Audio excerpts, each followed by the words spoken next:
right, so today is October 25th, 2021, and it is 6:13 p.m. My name is Destiny Sears, and I will be interviewing on behalf of the Margaret Walker Center for the Black Pride in Jackson. Do you mind stating your name for the record?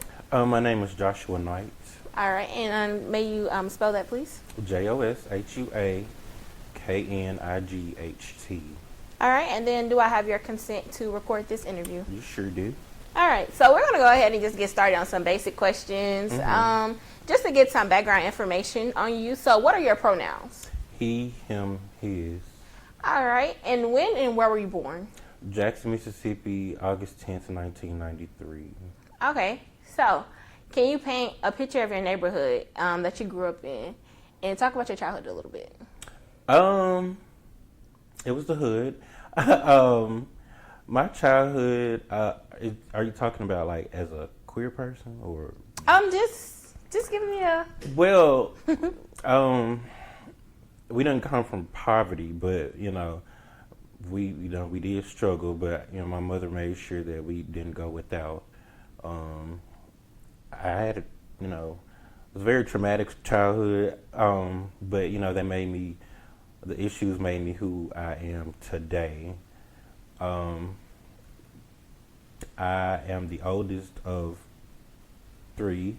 One passed away in 2014, unfortunately. So it's just two of us on my mama's side, because my daddy's side, girl, that's another story for another day. But my childhood was pretty much, I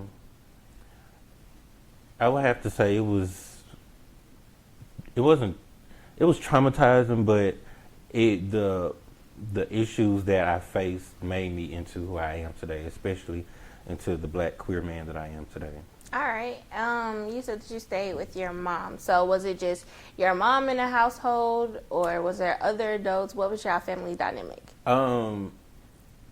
At first, it was my mom and my stepdad, which is my sisters, both of their dads, until, of course, some domestic violence issues occurred, and she ended up leaving, and so it was just us, me, my mom, and my sisters. And then, of course, I went off to college, and it was just them.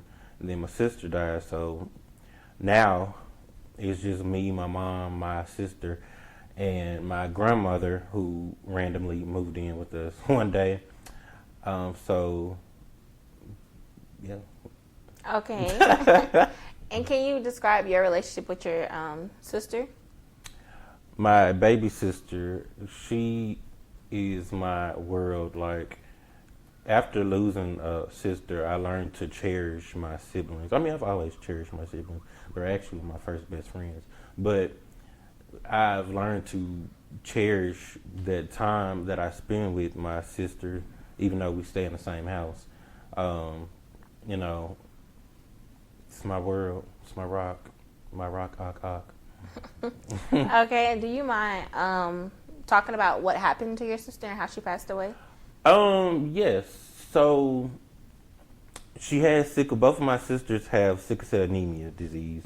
I have the trait, but they have the full-blown disease, and she was in and out the hospital a lot. And my sister, my baby sister, is also still suffering from sickle cell anemia, and she'll have random pain crises. And God, it feels like I hate when she goes through them, because the pain that they feel, it is unbearable. It's like somebody's stabbing her. But my sister, her name is Dominique. It's kind of a weird way how she passed away. It was a tampon. It was toxic shock syndrome, and my mother doesn't allow them to use tampons because you can forget they're up there. And so I guess she was in a bind at school, because she went to Terry High School. She was at a bind at school, and I guess she used a tampon, and I guess she forgot it was up there. So with the toxins and stuff from the tampon and her sickle cell anemia, that killed her immune system. And so one day I talked to her on the phone. The next minute she's in the hospital. I talked to her. The next minute she's gone. In the autopsy, they found the tampon in her vaginal area, and they said she died from toxic shock syndrome. So. Okay, I'm sorry for your loss. Wait 1 second. Hello. Hello. Hello. I was making a weird noise.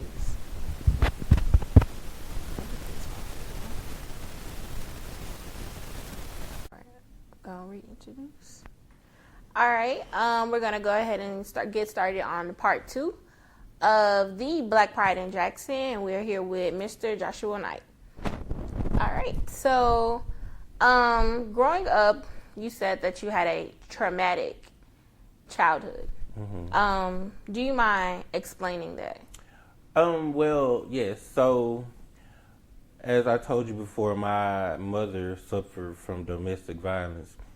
That not only, affected her, but it affected us as well, because he would beat on us too, because he had anger issues, which he still has anger issues, by the way. He had anger issues, and he would take his anger out on really me, because I was the only boy of the family. My sisters, of course, suffered some, and I guess by him beating on us and taking his anger out on us, it kind of like made me stronger.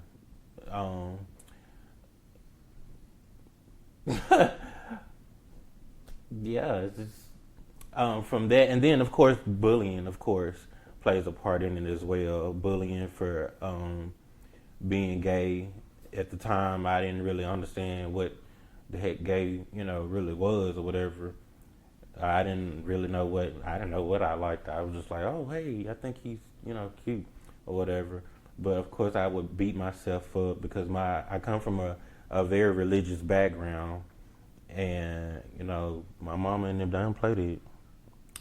And so growing up in a household like that is very traumatizing, especially when they make you go to church and you constantly being told you're going to hell and stuff. So it can be kind of traumatic, Mm-hmm. But over the years, of course, I learned to stop caring and dance to the beat of my own drum.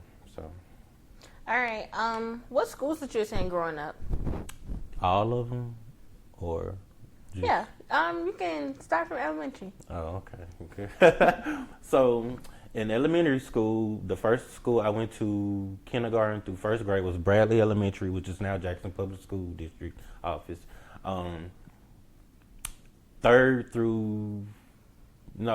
Second grade, I went to Gene Smith Elementary. Third grade through fifth grade, I went to Boyd Elementary. And then middle school, I went to Byron Middle School. And then high school, I went to Terry High School. Okay. And then I graduated. All right. And then what were your favorite subjects in school? What did you like in school? Girl, lunch and recess. Lunch and recess. But I would have to say in elementary school, I didn't really have a favorite subject because it was just I really hated school. Middle school, however, I enjoyed drama class and art class because I could draw.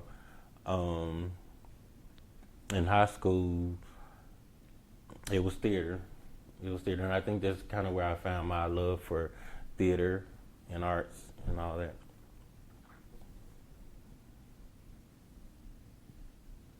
All right. And what about college? What all colleges, or if you attended college? So, of course, I attended college. So, my freshman year through my sophomore year, I attended Hines Community College in Raymond. Then I transferred my sophomore year, and so my second sophomore year, I was here at Jackson State University through, of course, my bachelor's senior year. And now I'm getting my master's at Jackson State University. I don't know about my PhD here. I don't know. And then, how would you describe your college experience? What did you do? Oh my goodness, What my is like? college experience was amazing. I think for me, because I'm the only boy in my family, I kind of had a high expectation for myself. Especially, I'm the only boy in my family, the only one that went to college, the only one with about to have now 3 degrees. I had a lot of expectations. Of course, when I was in Hines, I participated in I was a dance major at Hines. And so I was a part of their dance company and theater company. And of course, we put on shows. We did shows like The Lion King, The Wiz, et cetera, et cetera. Then I came here to Jackson State and I joined the first ever organization I have ever joined while I was here was Spectrum, the LGBT Alliance group here. I joined that. Then I joined Mad Drama Performance Troupe. And of course, we did performances there. I was a theater major, my undergrad here. So of course, we did plays. It was a part of the curriculum. Then I joined the Delta Psi chapter of Iota Phi Theta Fraternity Incorporated, the greatest of them all. And I also am a part of the Alpha Psi Omega Theater National Honor Society. And so I'm pretty sure I did something else here. I just can't remember. I did so much while I was here. Yeah, that's about it. So I can remember. Okay. And how do you identify yourself? I am a gay black male. Okay. And then, when did you, first, can you describe and explain what that means to you being a gay black male? I like other men. It's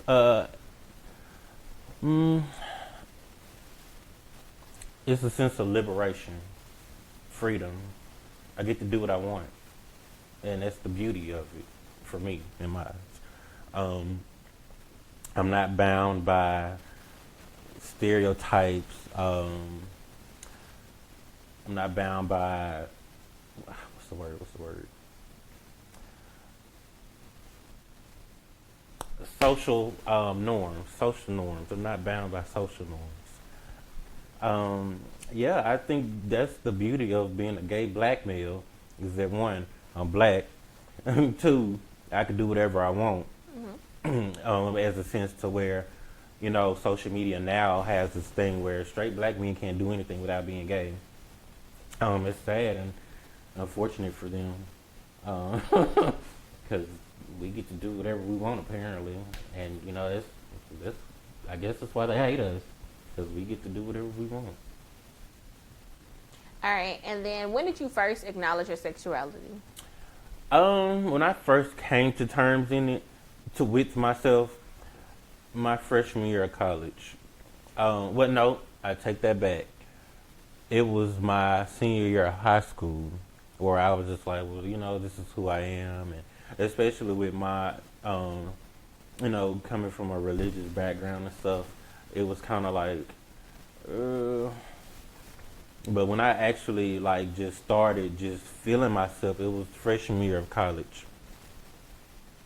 And then, what's the timeline between you finding out and then you deciding to come out to other people around you? Elaborate that question so I know. When you really came to terms, it's like, okay, this is what I am, this is what I like. And then that timeline between that and then you coming out to your first person, telling them, hey, this is what I am, this is what I like. The first person I ever came out to was my best friend Kayla. Our senior year, we were on the phone. I was like, yeah, girl, I'm gay. She was just like, oh, okay. And we just went on by. That's literally how the conversation went. She was like, I accept you for who you are or whatever. And so I guess by me telling her that, it kind of made me feel a lot better because I had someone to confide in and I had someone to find comfort in, when dealing with these issues. because it's not an easy thing to come out to anybody, especially with friends.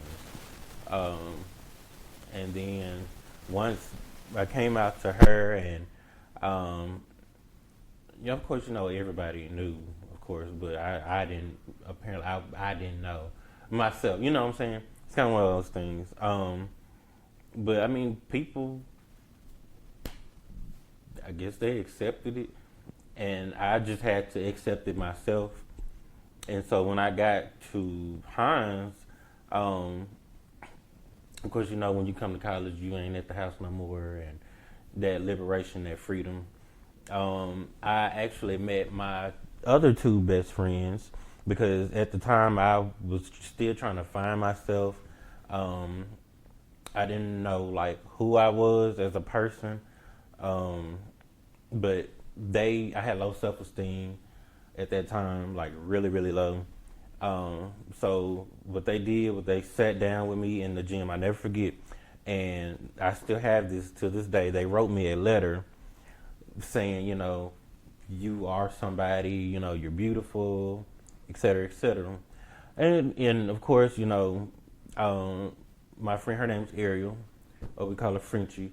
She introduced me to fashion, and she showed me, like, I guess gay culture in a sense. And then my other best friend, his name was Charlie. Now, before me and Charlie were best friends, I had the biggest crush on Charlie ever. But as more as we hung out, we became best friends.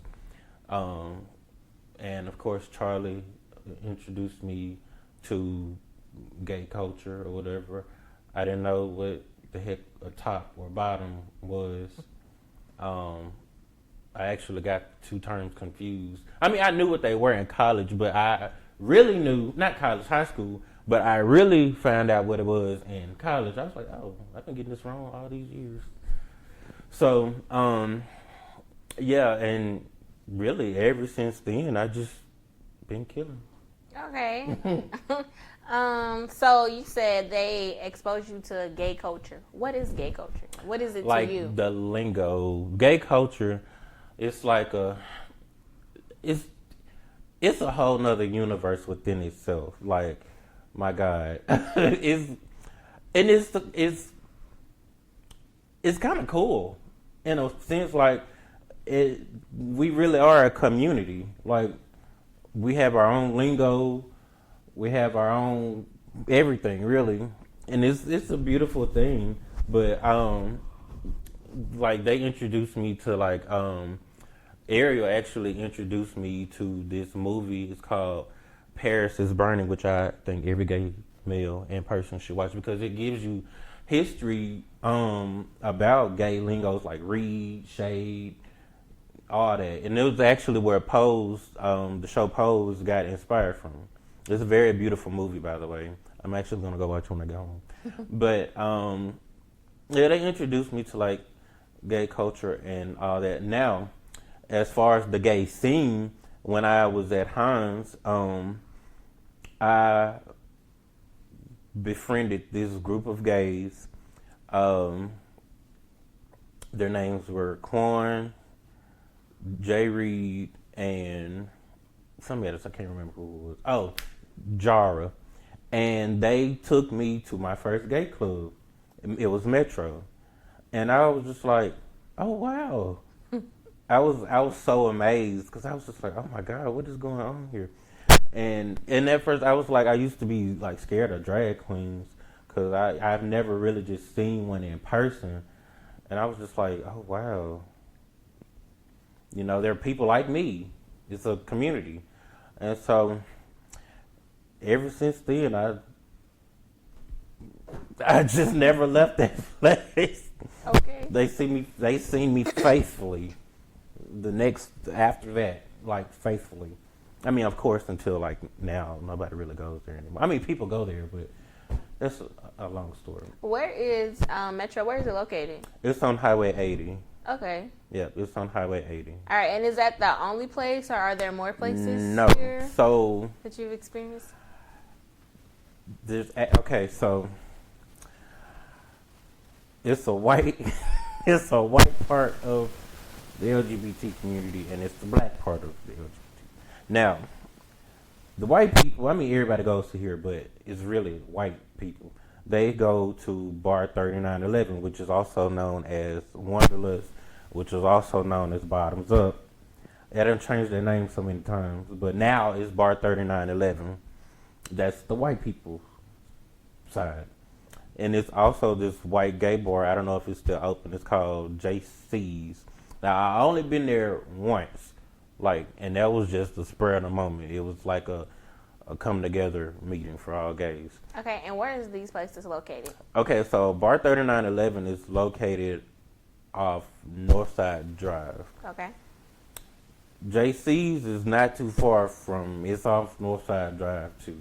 Okay. It's off in the cut. Now, for the black people, we have Metro Reloaded. It's off Highway 80. And Club Couture, which is the new gay club downtown, which is very beautiful on the inside, by the way, which nice bathrooms. But I'm going to get into that later. But Club Couture is Mill Street. It's off Mill Street. It's on the corner of Mill Street, down the street from Freelon. I know, not all places. Down the street from Freelon, which has its pros and cons. But that's another story for another day. But yeah, those are the only gay spaces in Jackson. All right. Unfortunately. And then, so you've experienced all of these places. Yes. Okay, and then which one do you feel the most safest in? I feel safe at all of them. Okay. And that's the thing. Nobody really messes with us. Like, it's really our safe space.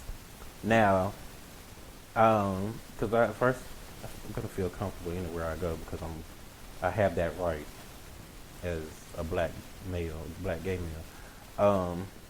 But now, because Metro is under new ownership, and that's a whole mess within itself. So everyone goes to Club Couture now, and I love it. They see me every weekend because it's literally a safe haven for gays. Like, and that's a beautiful thing.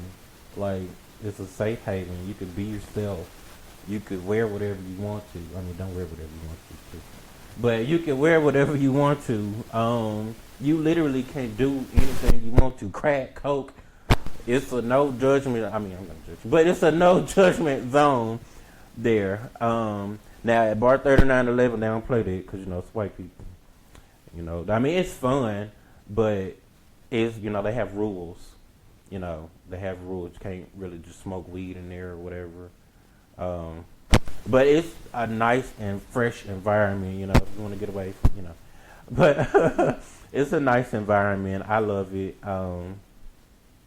But as far as like Metro and Club Couture, like, I love it. It's a safe haven. It's like a getaway. You had a long week.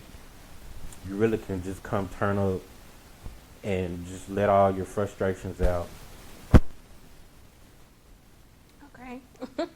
And then, do you feel that that you need more like spaces in Jackson? Yes. Because one, the gay community here is too small, and I'm tired of looking at everybody. I'm so tired of looking at everybody. It's too small. And after visiting Atlanta, they have a gay club off every damn corner. They literally have a shopping center of gay clubs. Like, yes, a shopping center of gay clubs. And I love it because you don't see the same people every weekend. Because I get tired of looking at the same people every weekend. And it just seems like it's so small, which also conflicts within the dating pool in Jackson.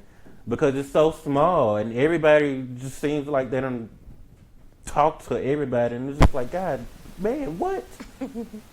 So, yes, I think we need at least one more. They'll give us a variety of what we want to do on the weekends instead of everybody just going to Couture or All right. Metro. Okay, and then Let me think about the question.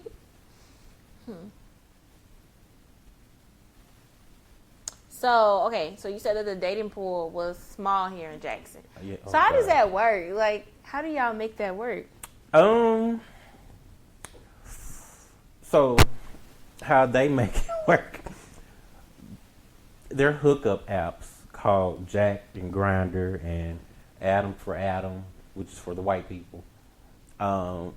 And some people find love on Jack and Grinder. I'm not one of those because I'm, but or we see each other every weekend. You fine. I want to talk to you, but he talked to somebody in the club already, or they cheating, or he talked about 3 folks in the club and that we don't know about each other. So it's just, it's kind of one of those things where you just have to do background checks nowadays. Because one thing about the gay community, it's gonna come out. Somebody knows something, and somebody knows something, so it's gonna get out. Unless you tell it, unless unless you just on the hush hush. But for me, dating in Jackson,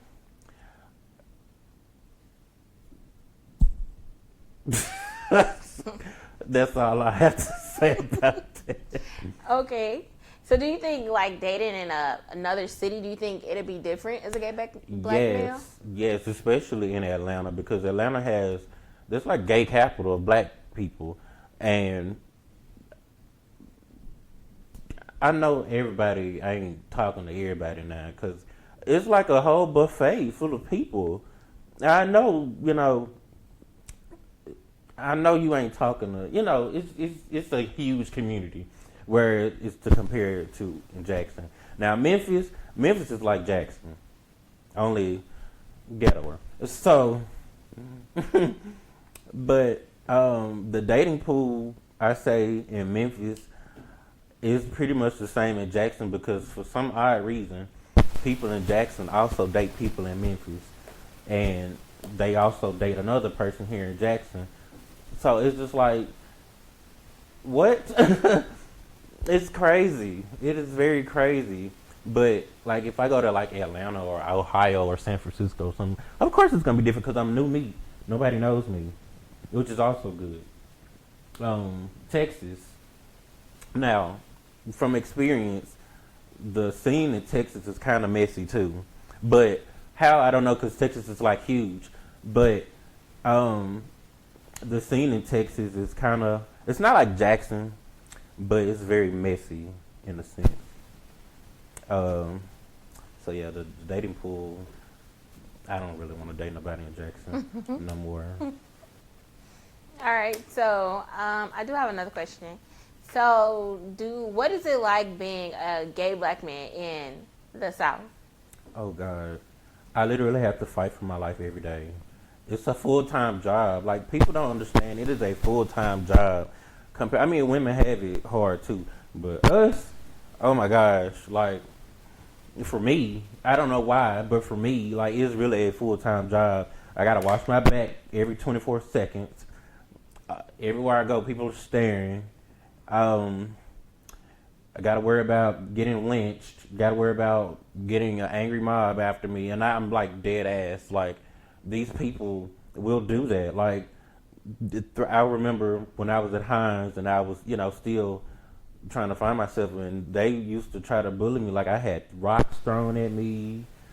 I remember I was coming down the little walkway where the cafeteria was, and I was walking to my dorm, and these group of guys, they was like, "You fag," and they was throwing rocks at me and stuff like that. Like, yeah, you would have thought it was the civil rights movement or the civil rights era. That's the way they were acting. Or I would get on the elevator in my dorm, and it was a group of them, and they was just fag, fag, fag, literally. And I was just sitting there, just like calm, like the black people were when the white people was calling them niggers.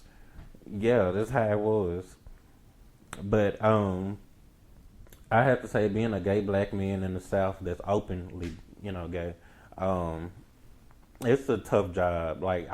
It may seem easy, but it's really not. Especially, you really have to have a tough backbone, thick skin, and a mouth on you if you want to survive down here, and the attitude to man, and the confidence, because these people will eat you alive.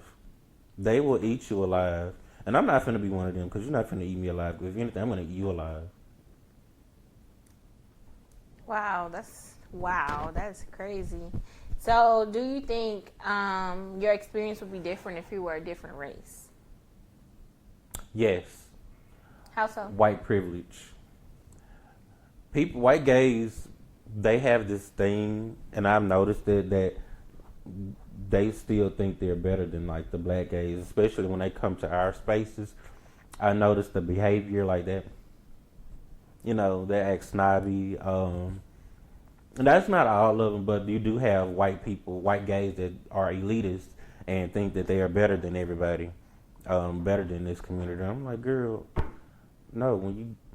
That was very inappropriate what I was going to say, but that's another story. But the point is that if I were a white gay, I think my experience as a gay male would be different, especially family wise, because I've noticed like white people treat their gay children with love and compassion and respect and stuff, whereas to a black person, it's at first like like oh, or especially if you are a male and your dad is in your household and you tell your dad you're gay and he going all ballistic and stuff like that. So I do think that if I were white and gay, my life would be different. I probably would still be dating black men though, but my life would be different. All right, and then you already told us that you've experienced homophobia, but Yes. is there any more instance that you would like to talk about? Oh, girl, I could write a movie. Wow. I could write a movie about the homophobia I face on a daily basis. Like, I work in retail, and the guys that would come in there, they wouldn't want me helping them. They'll straight men have this thing where they just start laughing when gay people come around, and I don't be knowing what would be funny because we literally just be walking like minding our own business. Even within IOTA, I faced D9 period. I faced homophobia, but now they know not to play with me because I'm not one of them. Of course. And then when you say D9, you mean Divine Nine Black Greek Letter Organizations, right? Yes, sorry. All right, cool. Yes, sorry. Yes, I even within my own organization, and I remember when I first crossed, there were issues like I made controversy when I crossed. It was so much like I literally had to. It was. I'm not gonna lie. It was very like. It hurt, because I was facing backlash from a lot of people, old heads especially. But my dean, which was the late Walter Lee Tabb Jr., God rest his soul, he talked to me. He was just like, don't worry about these people, they're beneath you and they don't matter because at the end of the day, you're still a part of this organization. They can't take your letters from you, you know what I'm saying? So, in that instance, it fueled me to one fight even harder for my organization as well as me and other queer men who want to become a part of a Black Greek letter organization, because for some odd reason, people in these organizations they shun upon gay people when like 95% of them are gay or down low or et cetera, et cetera. Can you explain what down low means? Down low means an undercover gay person or lesbian person that is afraid to be themselves, has had encounters with the same sex, but don't want anyone to know, or they're just ashamed of who they are. Okay. Which is like 95% of a lot of these people. It's another story for another day. Right. All right. And so I want to talk a little bit more about being gay in a D9, a Black Greek letter organization. Do you feel that it was harder for you to join your organization because of your sexuality? No, because IOTA is an open-minded organization, even though we have butt heads in it. But IOTA is one of the most understanding organizations, which is why I was drawn to IOTA, because we have this principle of individuality. And I know when I first came to Jackson State, I was a loner. Like, my friends were still at Hines. I only had one friend here. I was always by myself, and I was different from everyone, and that made me stand out. So that's also what made me drawn to IOTA. But as far as like joining, no, because I have the credentials. But as far as like any other D9 organization, like male wise, I know it's hard for them, because people talk to me about their experiences all the time, and I give them words of encouragement, of course. But I say, as far as IOTA and who was over me in my chapter, no, because we had great leaders.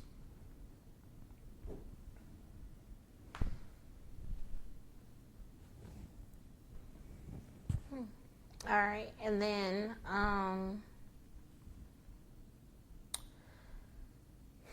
so do you believe being a gay Black man, do you think that has impacted your college experience? Yes. And do you feel that Jackson State is a safe space for gay Black men? Yes, but only if you make it safe. The only way it won't be safe is if you let people, one, run over you, two, run over you, and three, run over you. Like I said earlier, you have to have a backbone. And what I've learned through my college experience here, undergrad, these people will run over you, especially if you gay and Black, because they look at you as like you're nothing, which is why you have to not necessarily be extra, but just make a name or a statement for yourself in a positive way. A name and a statement for yourself, and you have to, your voice has to be heard. Especially because I remember a time where Jackson State really wasn't going for like the gay stuff. Like with Spectrum, like we had to pull teeth to do stuff around here. And now seeing that there was a lot of gay activities going on here, it kind of made me happy. It was like we came a long way, because they weren't going for that here. But I would say, as a gay Black man, one, people will respect you because you are true to yourself, and you're free. You're free. Your freedom, the liberation. I love that word, liberation.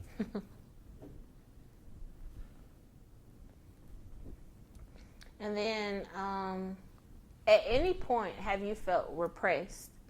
And if so, did you have an outlet, and what was it? I wouldn't. Well, for me, no, because I've always been an outspoken person, and I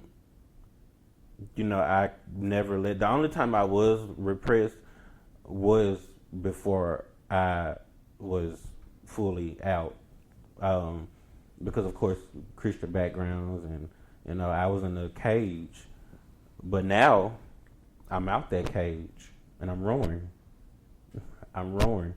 And I'm attacking people. Not literally, but So no, I would have to say no for me. I've never been the type to become repressed when it comes to me being gay, because it's a part of who I am, and nobody can change that or take that away from me. All right, and then you spoke about your Christian background. I want to get a little bit more into that. Okay. So, as of right now, do you ascribe to a religion or spirituality? I mean, I believe in God still, of course. Like all my Christian principles and stuff like that, I still have keep those in mind. Not an atheist or anything, but as far as like being like a Christian, I wouldn't have to. I would have to say I'm not a Christian, but because Christians are holy, and I'm a heathen. So I mean, just calling it for what it is. I mean, just I'm a hoe. So I wouldn't have. I would say I wouldn't attach myself to a religion. And then, at what age did you decide Christianity wasn't exactly you?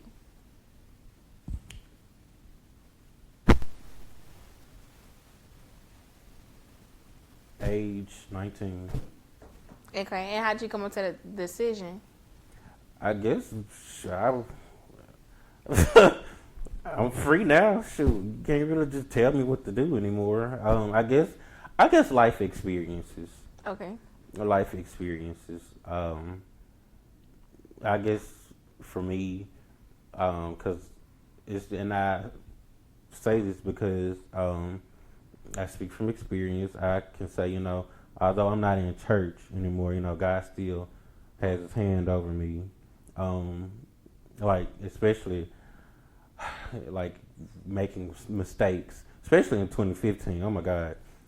So in 2015, I was dating this guy, and I was crazy about this boy, and I ended up moving in with him actually. But after that, I ended up being homeless, moving from floor to floor, couch to couch. After me and him kind of went our separate ways because he was crazy.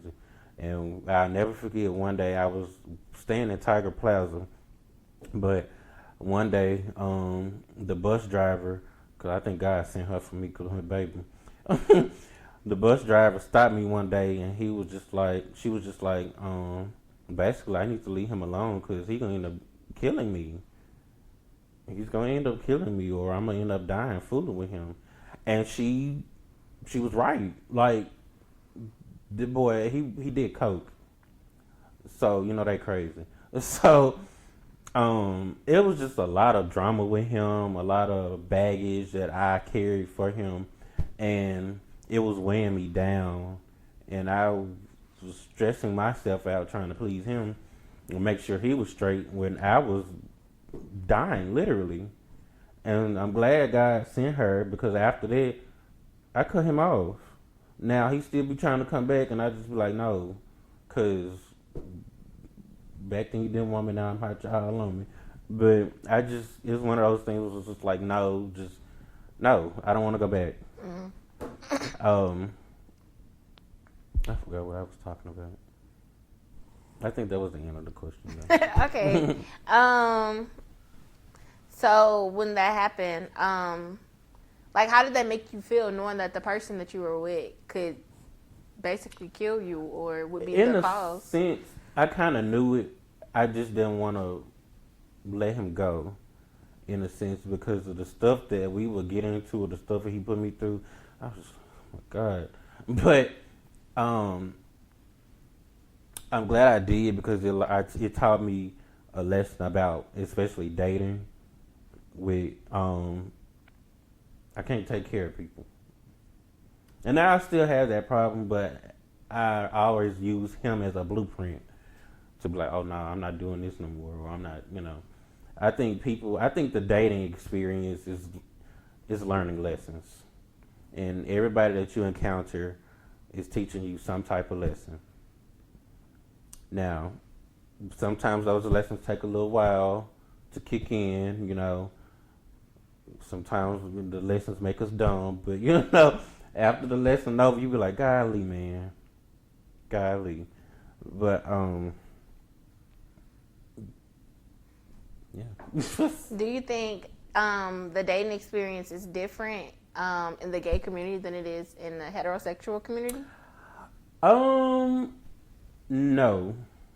And I say that because no matter your sexuality, everybody's the same. Everybody is the same. The only difference is that we like the same thing. But other than that, everybody is the same. All right, and then you know how people they make it where it's like in the heterosexual relationship you have the masculine and then the feminine. In the gay community, is the relationship like that? It depends. So, like I stated earlier, you have the bottom, which is the perceived to be the non-dominant one, and the top in the relationship is the dominant one. Now, you have this thing in the gay community where it's called verse, where you're both. But as far as like the masculine presenting, because we have masculine bottoms and we have feminine tops. But in the, how do I explain this? God, what was the question? I got sidetracked. If there was masculine and feminine roles within gay relationships. So bottom and top and bottom. Okay. Or verse. And then the verse is the person who is Both. dominant and not dominant. Right. So the bottom is the person that receives, and the top is the one that gives. But you have those that like to do both, and you know.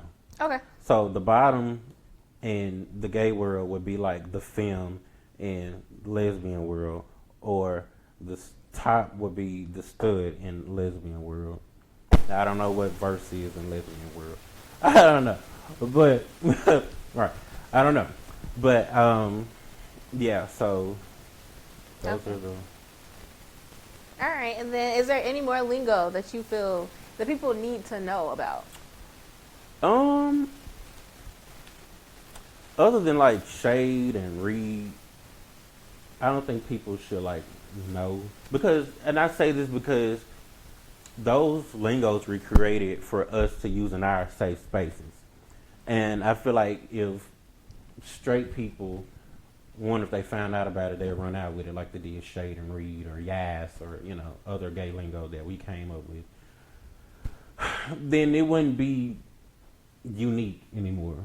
I think the lingo that we use should be only used within our spaces. You see what I'm saying? Because it's like our own language, really, which is also cool because we have our own language, linguistics. So no, everybody don't need to know all that. They don't need to know all that. All right, and then I have another question about the gay organizations and stuff. Have you heard of those? Yes. Are you in any of those? Girl, no. No. Okay, so how does it feel being a D9 member and witnessing the gay Greek letter organizations? Girl, when I tell you, I be reading them folks down every time I see them stroll, or every time, because I get it. Everybody, this is our safe space, and when I tell you, we literally do whatever we want. We literally do whatever we want. And by seeing them do that, and I guess it's for me being in a Greek letter organization and what I had to go through to get to where I am now, it's kind of like, what are y'all doing? Like, why? Like, what are you doing? Just, even though they are their own separate organization, and they're not going around, with the actual letters on, because then that would be an actual problem. But it's unfair. Why do you feel like it's unfair? Because one, y'all aren't women.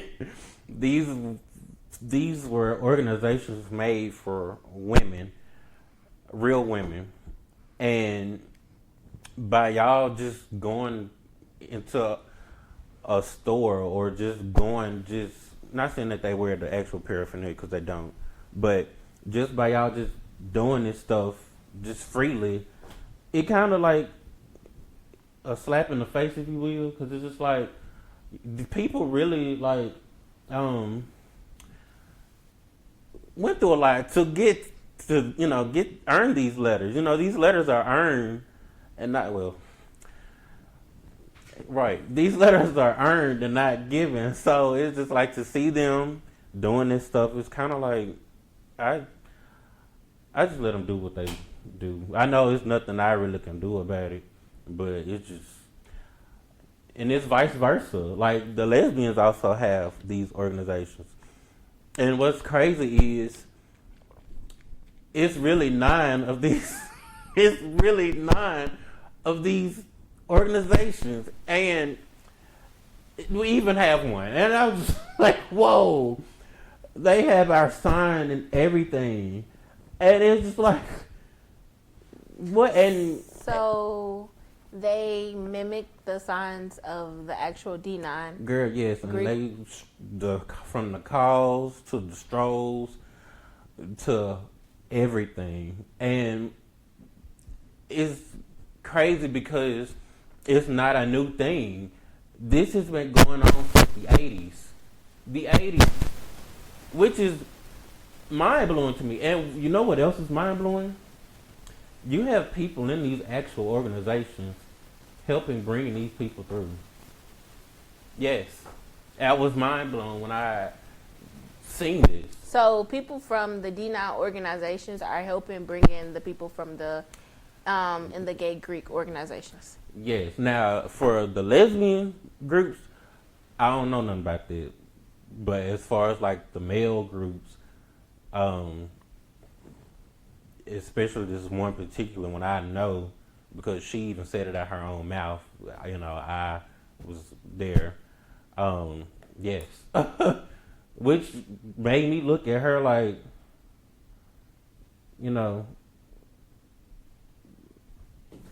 but yeah, it was just it's weird. Okay, it's very weird. Now, when I first came on the scene and I seen them do that, I was like, whoa, like they could do this, but there's nothing really we could do about it.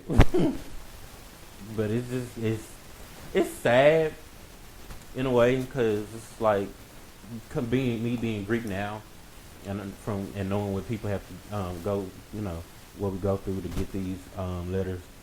It's kind of like disrespectful. It's very disrespectful because I wouldn't want nobody going around owing and digging, saying that they an iota and they not. And I know what I had to go through to get my letters.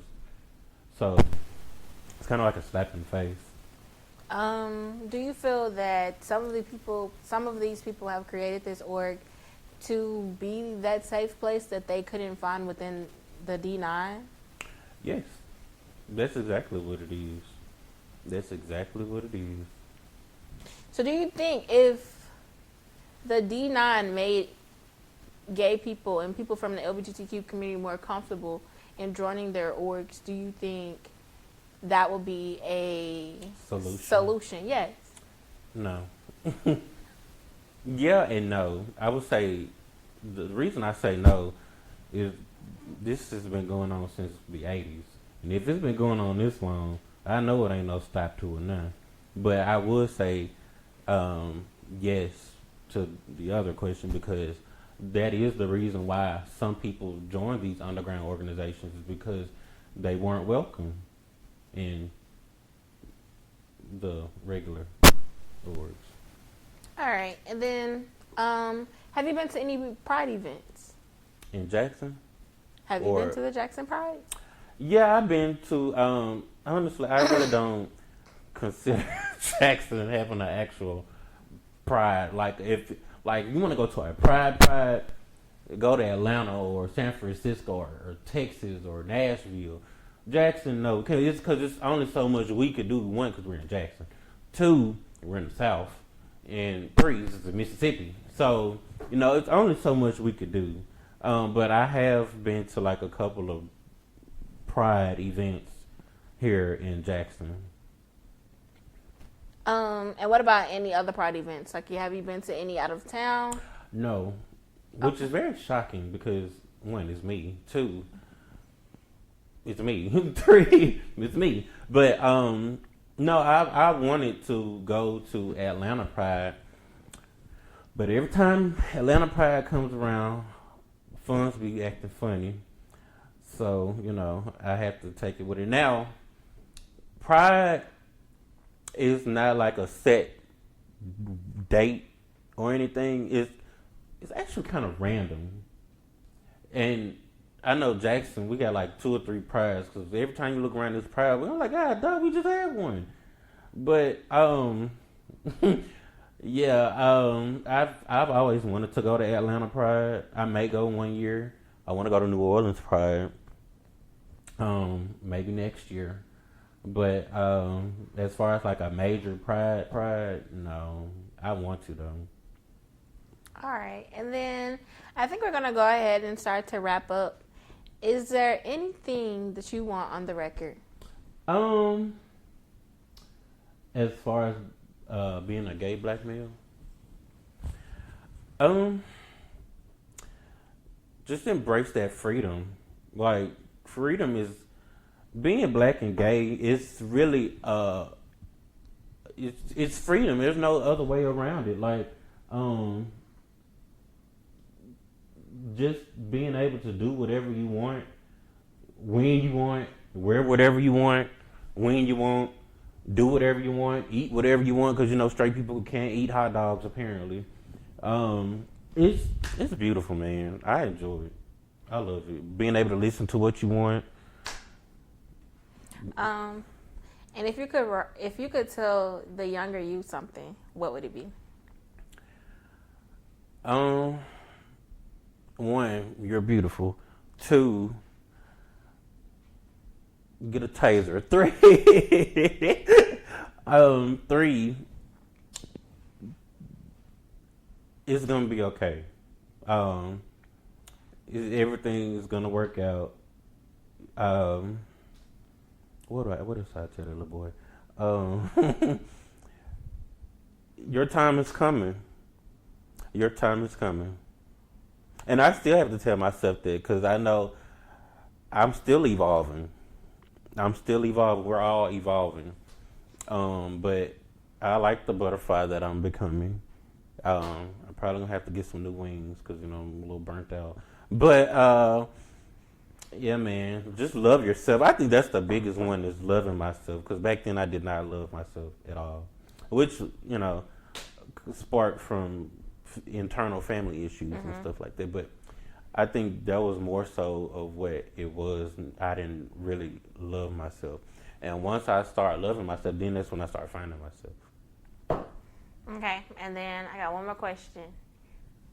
What was the first step in loving yourself? 1, coming to terms with some stuff in your life. Confidence, building your confidence. And I think confidence plays a key in anything, really. But if you want to be in this gay lifestyle, you're going to have some type of confidence in you. Because like I said before, these people going to eat you alive. They will eat you alive with no crumbs left. And so when you have that confidence and that spark, then they going to see that you're not to be played with. All right. Well, thank you for coming out and thank you for allowing me to do this interview. No, you're welcome. And I will make sure to send you a copy.